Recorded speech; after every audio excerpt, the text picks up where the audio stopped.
I have a friend of mine who's traveled all over the world. He's done big game hunting, he's done safaris, and a few years ago he wasn't feeling very well, so he went to a physician to see what he was suffering from, and the physician not only told him the issue that he had, but he also was able to share with him all the different viruses that he had come into contact with. And the way he was doing that was his body had produced antibodies, and so the presence of certain things in his body had proven he had been exposed to something else. And when I heard him say that, the idea of this next message just kind of came to mind, and so I just want to share it with you today.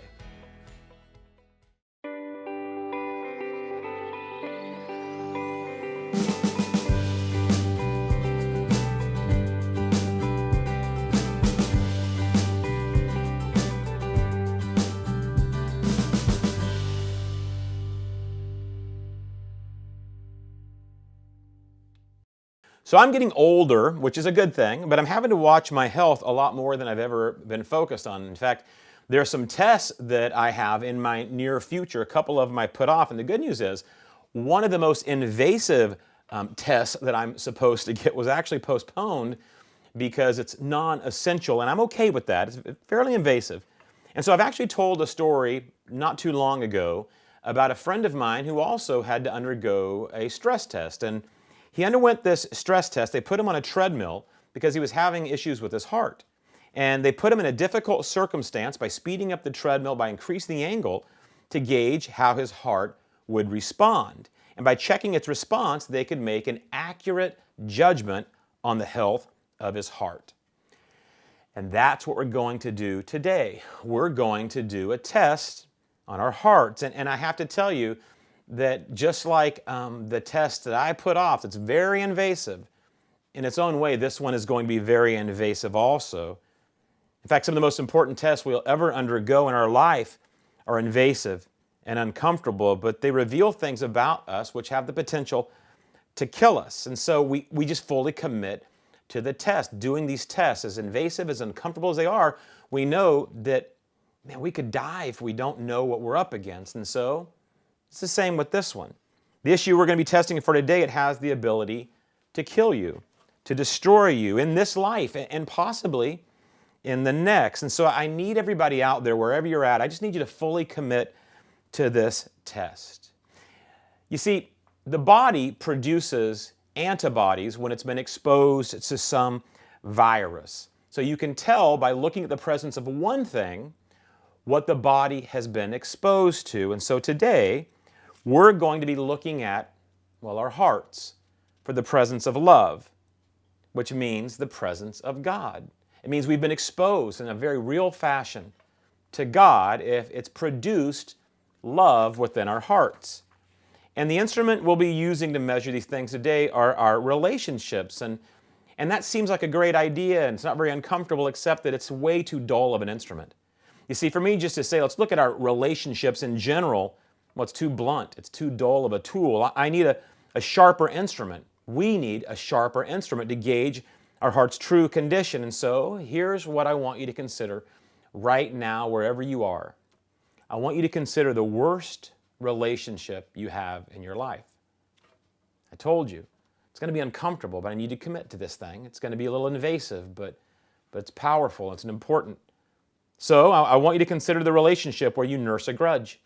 I want you to consider the relationship that makes you upset. I want you to consider the relationship that as you're angry, you know that they're the ones that are wrong. Because I want you to know today the best measure of your heart's true condition is actually the worst relationship in your life. I came to this conclusion a few years ago, and I'd love to tell you that it happened overnight, but it was a process. You see, I became very angry with someone. I became very angry with this man, and so what I did, I just wrote him off. I was done with this person. I went through the anger stuff, but then I got to a point where I wasn't even angry. And maybe you get this. I was just done. I was dull to the whole thing. I was numb to the whole thing. So I convinced myself, well, I don't have hatred. I don't have bitterness.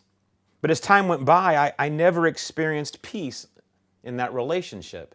When it came up, there was never a sense of peace about it. Now, I want to be clear. In every other relationship, I was attempting to have God's heart towards people.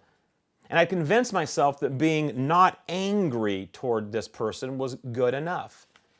And it took a while. It took months, and it might have taken years, to be honest with you today, until one day I realized that writing this person off was not the absence of anger.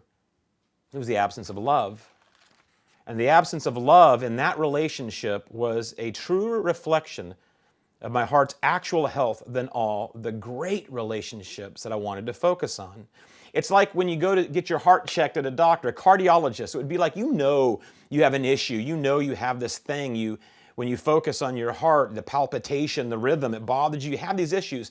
So you go to the cardiologist and he says, let's check your heart. But you go, no, I don't want to check my heart. I want you to look at my eyes because my eyes are great.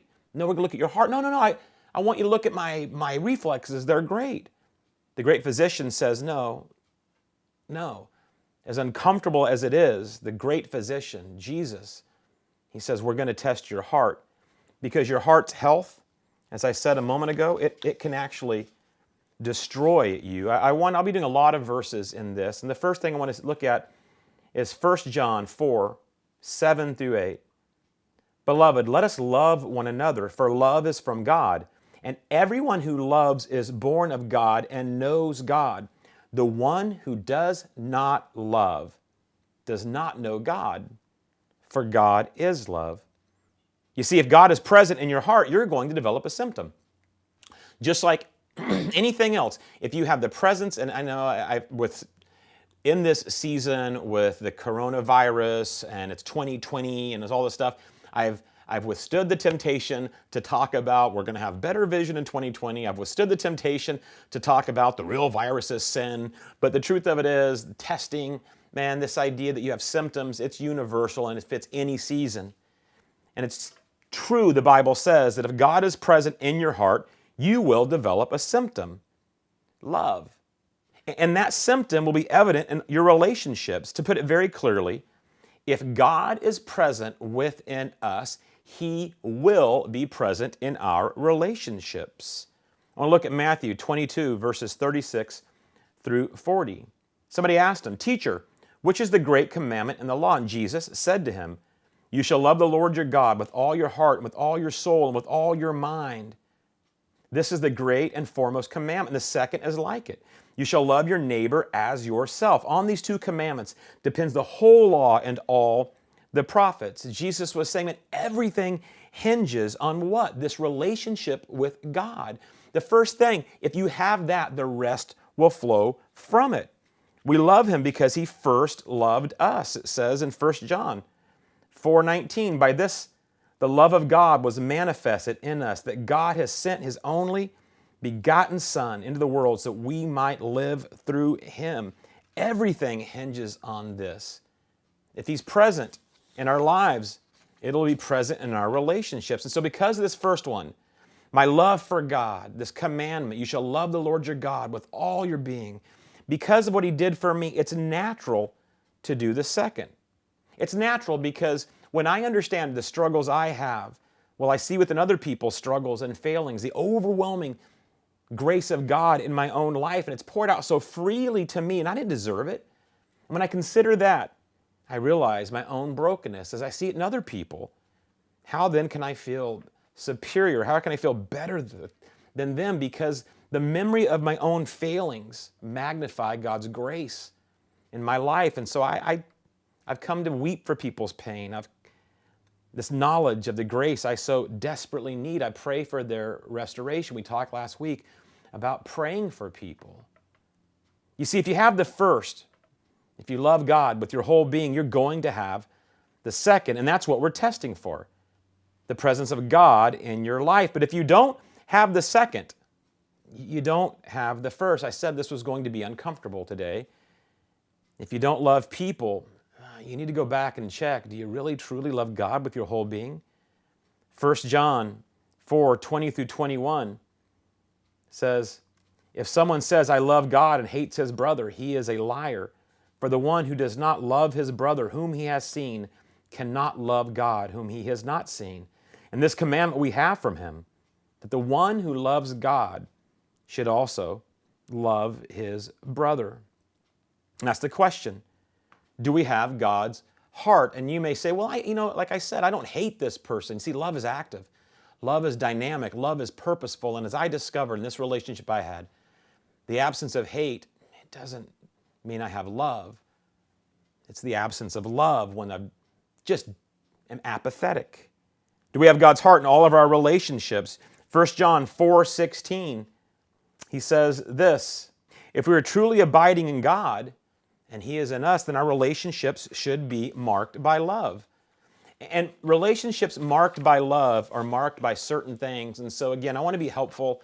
Let me give you some things you can test your own heart for. When you look at relationships in your own life, the worst one in your life, a relationship marked by love are marked by these things. You're not easily irritated or driven to anger. You're gentle towards this person. Regardless who you're around, this person included, you're pleasant to be around. You're not talking about yourselves constantly when you're considering this relationship. In other words, you're not saying things like, I can't believe they did that to me. They're wrong, I'm right. This is not your response in a relationship marked by love. You don't hold a grudge against that person. And in fact, you feel a genuine sadness when other people suffer, even when it's through the consequences of their own decisions. You see, we read something at weddings all the time, and it's kind of weird and strange to me that this portion of Scripture has been relegated to only being read at weddings, which is 1 Corinthians 13, the love chapter. And I just want to read that right now. Love is patient. Love is kind and is not jealous. Love does not brag and it's not arrogant. It does not act unbecomingly. It does not seek its own. It's not provoked. It does not take into account a wrong suffered. It does not rejoice in unrighteousness, but rejoices with the truth. And man, when I have been at weddings and seen a groom and a bride say this to each other, I think to myself, well, how easy to say that to them. But the truth is, today I want you to consider, how are you doing when you apply it to that one person? That person that is the worst relationship in your life. Does this apply to you in that? How are you doing with that one person who hurt you, who you think owes you something? Matthew 18, 22 through 35, he said this, and I love this. For this reason, the kingdom of heaven may be compared to a king who wished to settle accounts with his slaves. When he had begun to settle them, one who owed him 10,000 talents was brought to him. But since he did not have the means to repay, his Lord commanded him to be sold along with his wife and children and all that he had, and repayment to be made. So that slave fell to the ground and prostrated himself before him, saying, have patience with me, and I will repay you everything. And the Lord of that slave felt compassion and released him and forgave him the debt. But that slave went out and found one of his fellow slaves who owed him 100 denarii. And he seized him and began to choke him, saying, pay back what you owe. So his fellow slave fell to the ground and began to plead with him, saying, have patience with me, and I will repay you. But he was unwilling, and he went and threw him into prison until he should pay back what was owed. So when his fellow slaves saw what was happening, they were deeply grieved, and they came and reported to their Lord all that had happened. Then summoning him, his Lord said to him, you wicked slave, I forgave you all that debt because you pleaded with me. Should you not also have mercy on your fellow slave in the same way that I had mercy on you? And his Lord, moved with anger, handed him over to the torturers until he should repay all that was owed him. My heavenly Father will also do the same to you, Jesus says, if each of you does not forgive his brother from your heart. This is powerful. See, it's a powerful statement when you realize how much you've been given grace of God to not then extend it to people. As I discovered, even the worst relationship and somebody who's hurt me, somebody I thought owed me better than they had delivered to me, well, I began to realize, as I want you to today, that the truest test of my heart, it's actually how I deal with the people who have offended me, who hurt me the worst.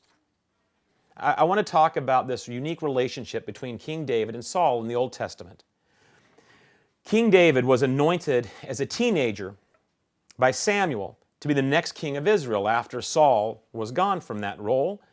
So Saul, later, he was suffering from fits and he could only be comforted by music. And King David was one of history's greatest musicians. And so he gets called to the palace to play for King Saul. And time passes. David, Well, David he visits his brothers on the front line where they are in battle against the Philistines, and he finds Goliath. You know the story, David and Goliath. He finds Goliath mocking the army of God. So David gets permission to fight Goliath. He kills him, and then he gets Saul's daughter to marry. So he's brought into the palace to live. He becomes best friends with Saul's son, Jonathan. He even eats at the king's table with Saul's sons. Now I want you to consider in this moment a snapshot of David's life. David has been anointed by Samuel to be the next king. He's living in the palace, married to the king's daughter, eating at his table, best friends with his son. He was going on military campaigns where God was blessing him with victory after victory after victory. He must have felt like everything was going just as God had promised, and then it all changed in a heartbeat when Saul became jealous of David and he tried to kill him. So David had to flee into the wilderness where he was pursued by Saul's army. There's no more palace.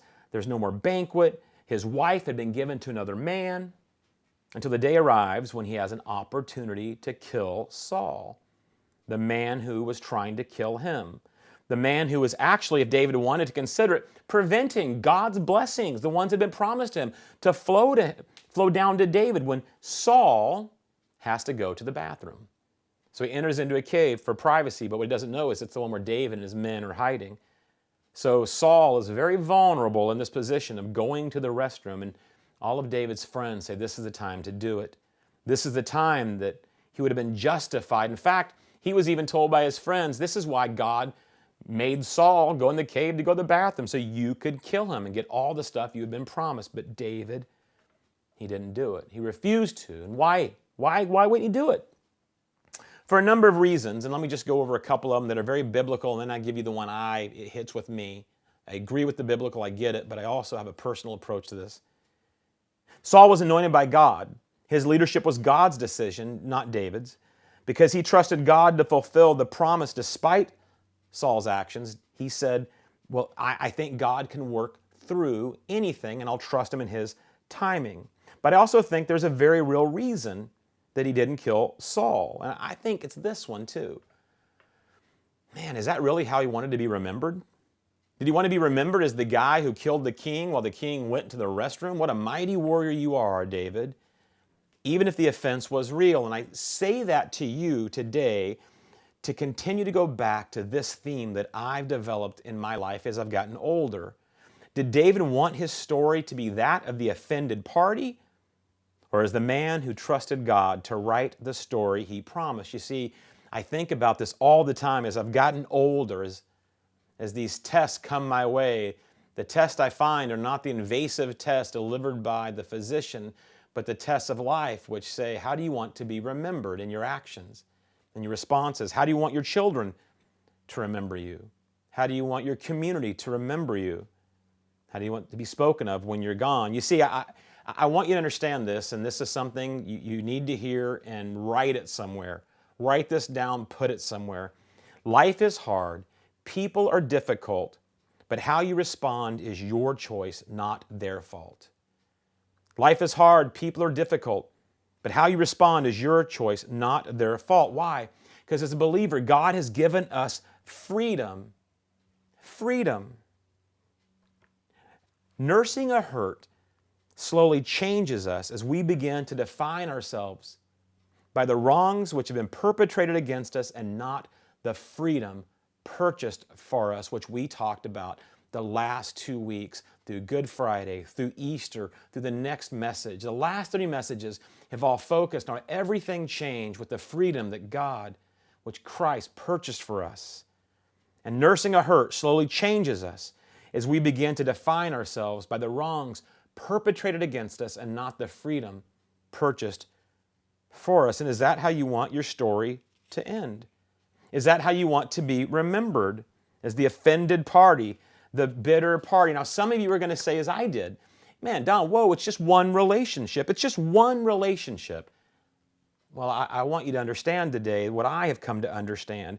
It is impossible to have a healthy relationship with someone else who is nurturing an offense in another relationship. I want you to get this. It is impossible for anyone to have a healthy relationship with me if I'm nursing an offense I have in another relationship? Is that the story you want to write?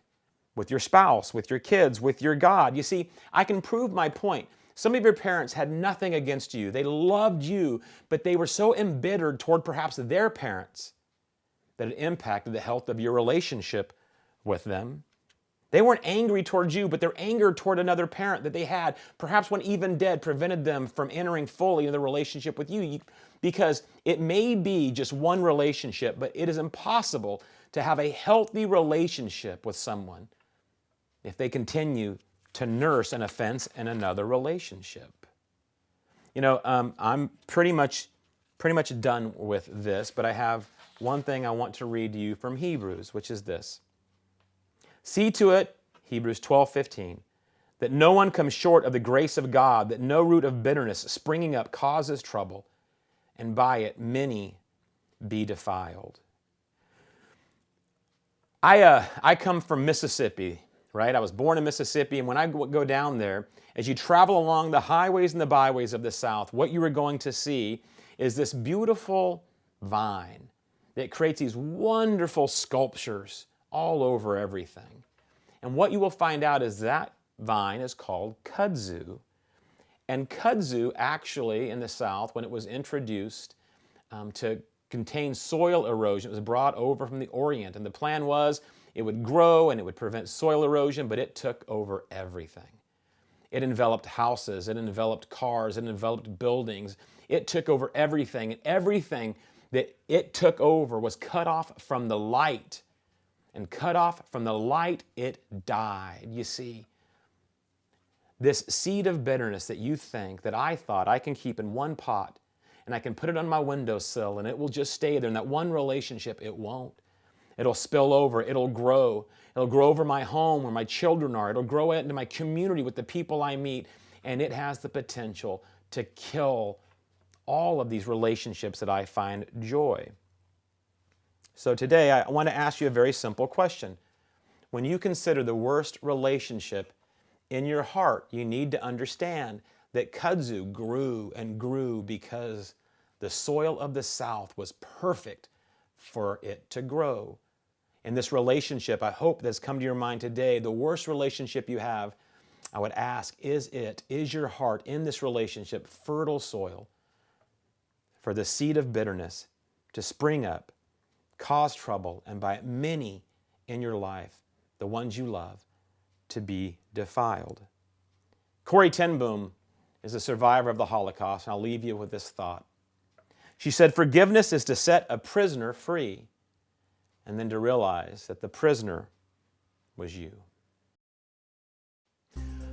So one of the things I have missed during this time of isolation and sequestering that we're in, man, I miss music being played. I miss worship music. And we had some music that we put on the end, we tagged on the end of our Easter message, and the feedback to that was pretty overwhelming. So I just want to tease that in the coming couple weeks, we're going to have a video put out with just some worship music being played for you guys as you're cleaning, as you're playing, whatever you're doing, that you guys would have some of that. I appreciate you guys' feedback. I appreciate your support. And as always, we crave your prayer, and we also, if you would consider it, we also will be needing financial support, so that's something that you can give, and we appreciate you in that also. But again, more than that, there is no distance in the Spirit. These walls do not define us, and I look forward to the day when we re-enter in these relationships again. I don't want to re-enter them the way they were. So use this time to consider what you will be on the other side of what may have been a gift in this season, disguised as an obstacle.